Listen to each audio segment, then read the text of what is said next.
Playing with punctuation, quotation marks, colons, semicolons, and dashes.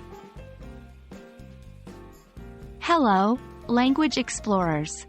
Welcome to today's video, where we're delving into the fantastic world of punctuation. Specifically, we're going to talk about quotation marks and how they interact with colons, semicolons, and dashes. Mastering these aspects of punctuation can greatly improve your English writing skills, making your work more precise and easier to understand. So, let's get started. Before we dive into their interaction with other punctuation marks, let's briefly review the usage of quotation marks. They are primarily used to denote direct speech, quotes, or to highlight special words or phrases. For example, "I love ice cream," said John. "My favorite word is ubiquitous." To be, or not to be, is a famous quote from Shakespeare's Hamlet. Now, let's discuss the use of quotation marks with colons. Colons are used to introduce something. When a quoted material follows a colon, the quote starts with a capital letter. For example, John said, "I love ice cream." Moving on to semicolons.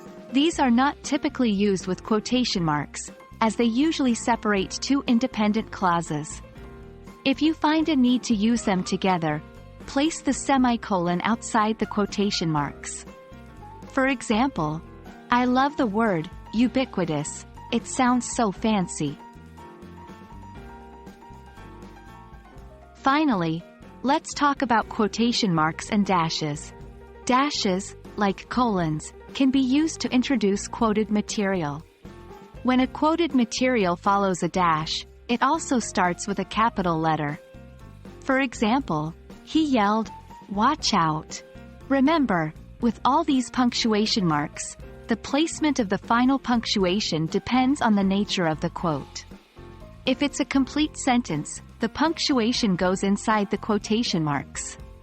If it's not, the punctuation goes outside.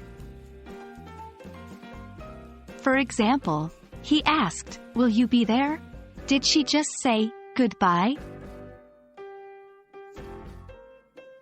And there you have it, folks.